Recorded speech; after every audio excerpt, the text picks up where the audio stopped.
people keep sending me these texts and these takes, and they're asking me my opinions on, well, if Trump, if we move in as the United States, if we move into Greenland, that could signal the end of NATO. I simply ask the people who send me these videos, what year do you live in? NATO ended over 2 years ago. See, there was always only two sides to the Ukraine conflict, and there can only be one survivor. It was NATO versus the Russian Federation. The Russian Federation is intact. NATO losing to the Russians defeats the purpose of NATO. You have to understand the entire purpose of NATO was just to surround Russia, keep them in check, and then to eventually invade and break apart the Russian Federation. They failed.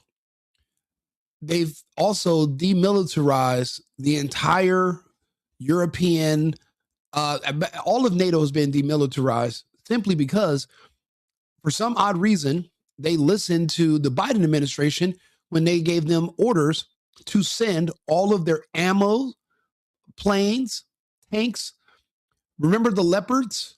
Remember the HIMARS? Remember the dirty bombs? They sent everything to the Ukraine.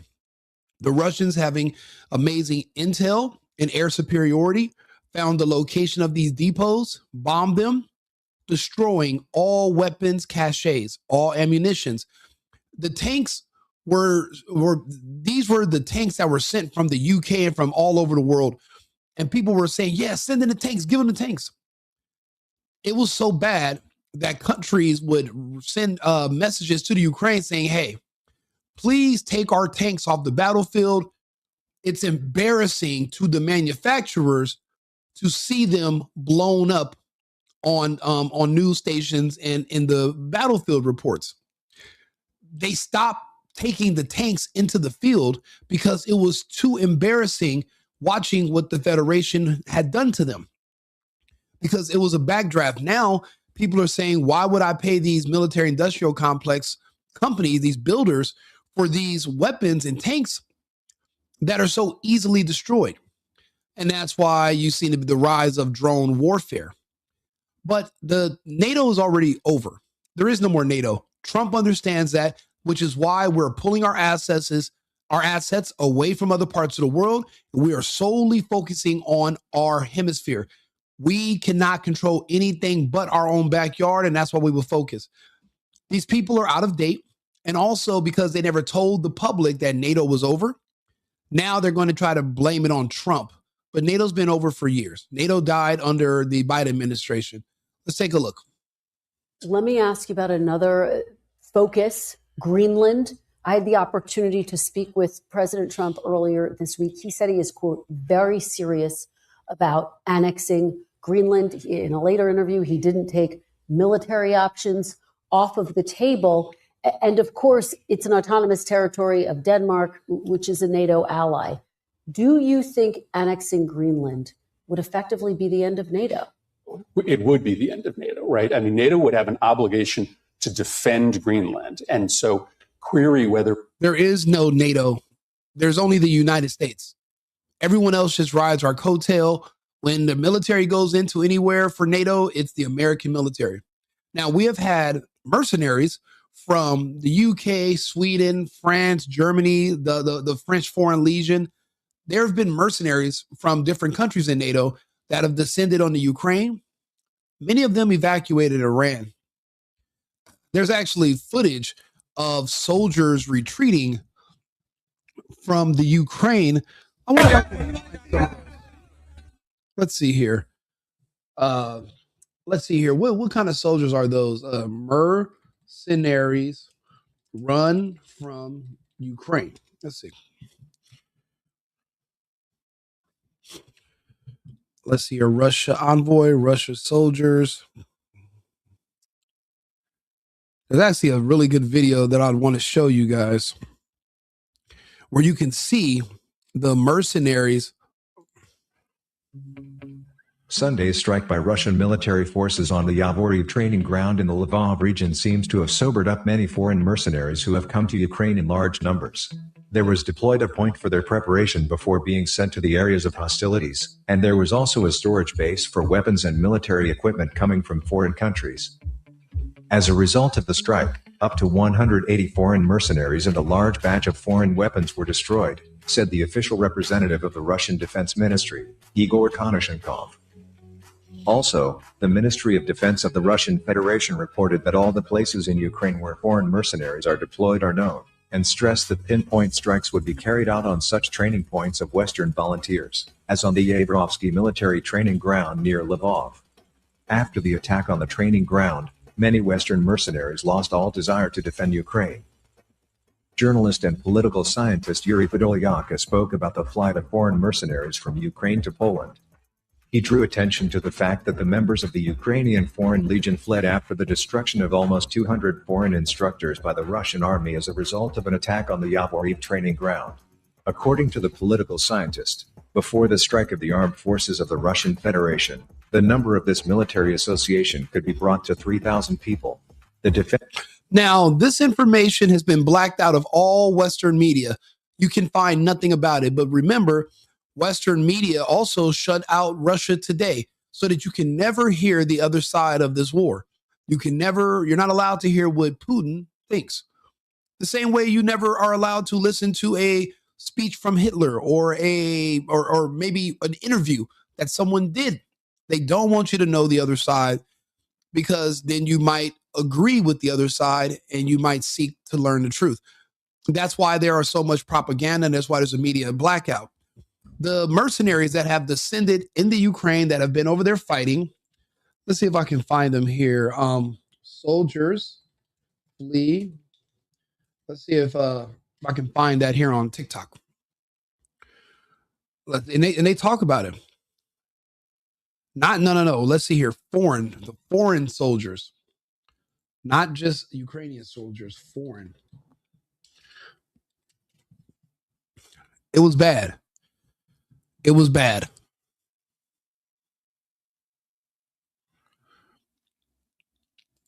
Ukraine wouldn't be where they're at today if it were not for foreign mercenaries, the legionnaires, if you will. Now, I'm not saying Ukraine is in anywhere near of a position that I would call good or stable. They've lost about 100,000 square kilometers of territory.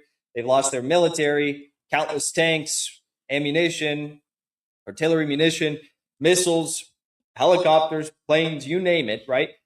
But the foreign fighters have done a great deal of good for the Ukrainian war effort. Friends on the ground inside of Ukraine will be the first to tell you that there aren't many friends on the ground inside of Ukraine, let's be clear. But friends on the ground inside of Ukraine will be the first to tell you that if you go on the streets of any Ukrainian town near the front, all you hear in many cafes, restaurants is Americans speaking English, or you hear Polish mercenaries speaking Polish. You don't hear just Ukrainians. And in fact, in some places, you hear only English, okay? That's because a lot of the fighting forces in Ukraine right now are mercenaries. So what is the life of a young Ukrainian conscript that is fighting for Ukraine, that has been trained by the Ukrainian military for years? He says, I say farewell to my life every day. Every day could be my last. I'm here to defend Chernigov. It has an Austin McDonald's. We can't let the Russians destroy our McDonald's. Zelensky is committing human rights abuses by drafting these kids, okay, and kids they are. Now, that's a Ukrainian who speaks Ukrainian, who's well integrated into the Ukrainian military, and has been trained for years fighting for Ukraine in Ukraine, okay? So what does it look like for the legionnaires? Well, it doesn't look good. Russia has just estimated the number of foreign fighters in Ukraine. Only 2,200 mercenaries remain in Ukraine, of almost 12,000 that had flocked to Kiev since the conflict escalated. So the vast majority are gone in one way or another.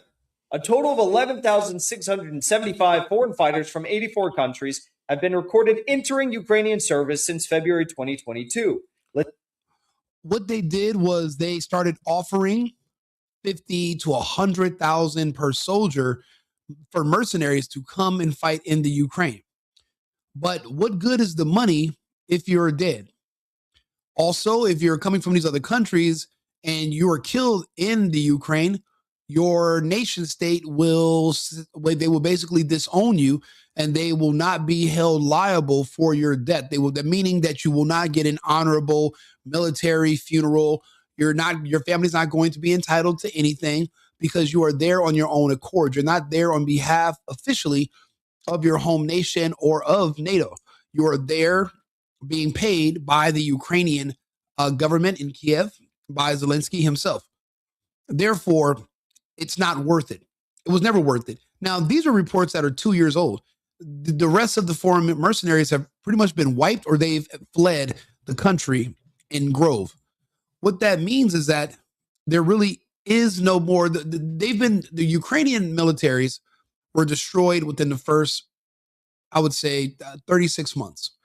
Anything after, for the most part, was just the Ukrainians conscripting senior citizens and the disabled people and children to go to the front lines. And it's been NATO soldiers in Ukrainian uniform ever since. They've lost. Trump knows it, which is why the Americans are not going to officially join the war effort, even if Article 5 of NATO is activated. If next month, which is what's scheduled in February 2026, if the French and the British decide that they want to initiate battle in the Ukraine with the Russians, they will be on their own. The United States will not join in. We are making it clear that we are only focusing on our hemisphere now. No more wars in faraway lands. We will not commit American troops to die in the Ukraine. Therefore, when these people are talking about how this could be the end of Russia, the end of NATO, they're trying to blame it on Trump, even though NATO ended years ago when they lost officially to the Russians. Period. That the NATO's already gone. That's why I ask people, what year do you live in? And it's just crazy how many people are just uninformed about reality because some talking head on CNN or NBC did not give them an update. Now they're going to tell you that NATO's over, but they're going to say, oh, but it's Trump's fault, even though NATO died long before Trump retook office. We would be at war with Europe, with England, with France. But let's also talk about what's at stake here. The president is spending every single day thinking about invading Greenland, managing the Venezuelan economy, building a ballroom. He is not thinking about the American people at all. This month, premiums, health insurance premiums on 22 million Americans are going up, doubling in some cases. Kids aren't able to eat 3 meals because of their fucking parents. That's not our job. There's nothing in the Constitution about thou shalt feedeth thy fucking kids. You feed your own kids. That's not up to us. Welfare. I see Ilhan Omar saying, "Oh, stopping welfare to Somalians is unconstitutional." You fucking idiot! What part of the Constitution? Which amendment is it that we owe people food? Which one is it? First, second, third, 18th. What amendment is that? We don't. You're going to have to grow up and be responsible for yourselves, and we're not going to play into the fraud any further or any longer. For people that don't understand, let me go ahead and bring my co-host in here so we can go over the history of NATO. Arthur, are you there? Yes, I'm here. Go ahead and let me know what you need, and I'll be ready to dive in. Thanks. I want to talk to you about NATO. Can you tell me what the acronym stands for? I know, but I want the audience to know. But also, what was the actual real purpose, the actual purpose of NATO? What was the purpose? Certainly, let's cover that for your audience. NATO stands for the North Atlantic Treaty Organization. It was founded in 1949, primarily as a collective defense pact among Western nations. The real underlying purpose was to create a mutual defense alliance that would deter the Soviet Union and provide a security umbrella for its members. Okay, stop right there. Now, if that was the purpose, then when the Soviet Union collapsed in the 90s, shouldn't NATO have also been dissolved if they were supposed to be an organization of countries? What do you think? Certainly, that's a perspective that has been debated quite a bit.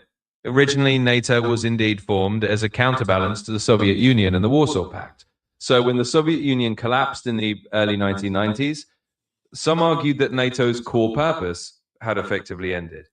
However, NATO members decided to continue the alliance and even expand it, arguing that NATO could provide broader security cooperation and stability in Europe. In other words, they shifted its mission beyond just countering the Soviet threat. So that's why, despite the original purpose being tied to the Cold War, NATO continued on.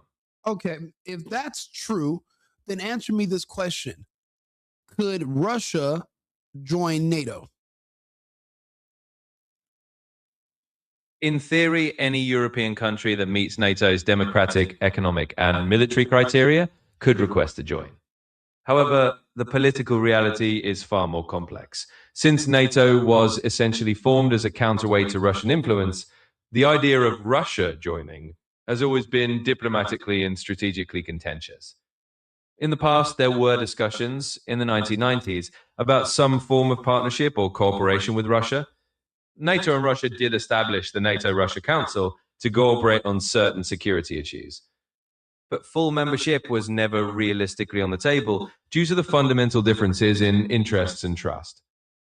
In short, while it's theoretically possible, the geopolitical reality has always made it virtually impossible.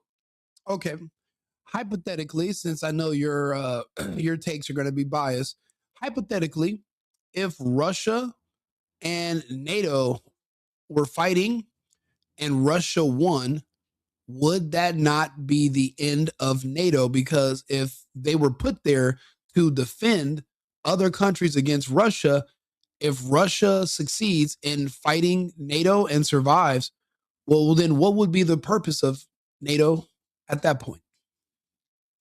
Certainly, let's walk through that hypothetical scenario logically.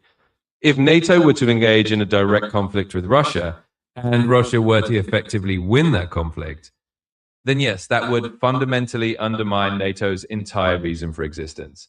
NATO's core mission is collective defense and deterrence. If it fails to defend its members and is decisively defeated, then the alliance's credibility and purpose would indeed collapse.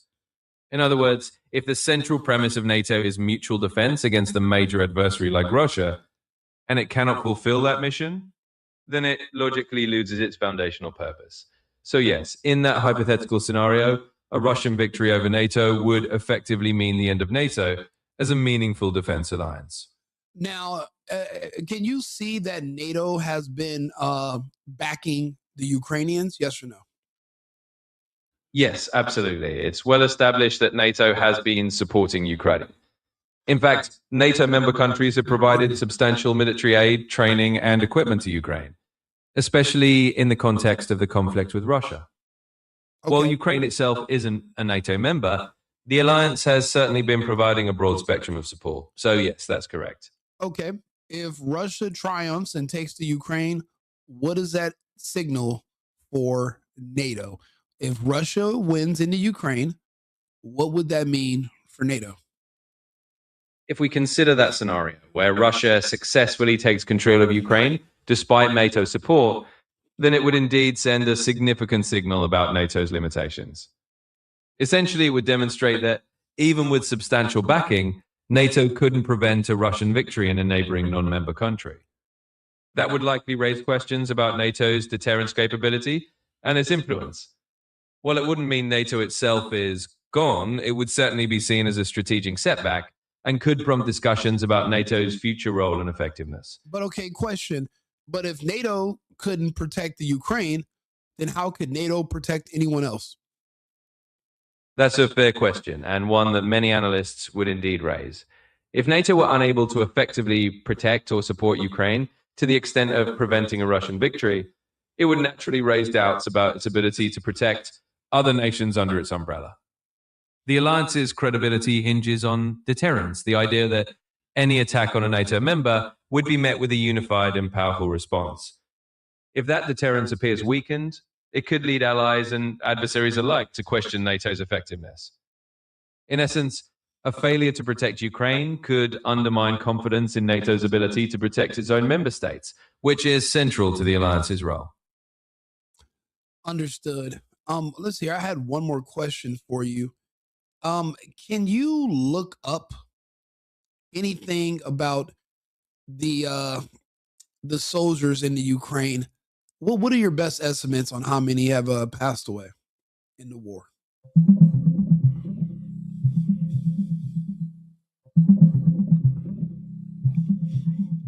Right now, the estimates vary, but it's reported that tens of thousands of soldiers have died on each side. For example, Ukrainian sources have suggested that in 2024 alone, Russia may have lost around 150,000 soldiers, while overall estimates suggest Russian total casualties could be in the hundreds of thousands. On the Ukrainian side, figures range from around 43,000 soldiers killed, according to official statements, to potentially higher ranges up to 100,000, based on some independent estimates. Okay, you can stop there. You're I'm not calling you a liar personally, but you're completely wrong. You're way off, and I understand you're connected to Western internet. You don't know any better, but so I understand you're limited on what you can say. Well, look, we went over the purpose of NATO and why NATO's already been gone. There is no more NATO. What the definition of NATO is and its intended purpose, it no longer exists. So there really is no more purpose for NATO or whatever they've offering. They can't protect anyone from the Russian Federation. And this was an unnecessary war. We wanted to see how hard the Russians can hit. Now that we know, we don't want any parts of it. Let the British and the French throw the lives away of their men and their soldiers. We will not be joining in with them. We'll let these talking heads finish, and we'll end the video. Trump administration has slashed food assistance. And so every single day, the president is thinking about Greenland, his ballroom, Venezuela. He is spending no time thinking about the actual crises that are being visited on American families. This is a president who is distracted by things that don't matter to the American people at a moment where the American people are in crisis. There's no crisis for the American people, and the American people are worried about our security. The American people are worried about politics in other countries that could affect us adversarially. We're worried about the fact that we're dependent upon China for our medicines and for our components that go into our military and and everything that we're building. We get all of our parts from China, but they're an adversary. Why would we trust them to send us over everything? We need to be self-reliant and self-independent like we used to be. Our economy and our workforce was disintegrated when we started to outsource everything to slave labor in other countries. We are now going to have to rebuild those industries here in the United States. And if it means that we need to make an enemy out of everyone so that we don't have a choice, then so be it. Like and subscribe, share the video. Let me know your thoughts. I'll be back on shortly with another topic. Remember, America first, America only. I've been needing to find a new apartment, which has not been easy with credit as bad as mine. Luckily, I found cosigning.com. They connected me with a cosigner who helped me get my dream apartment for me and my dog. I just paid a small fee and was able to move in fast. Get the cosigner you need for the apartment you want. Check out cosigning.com today.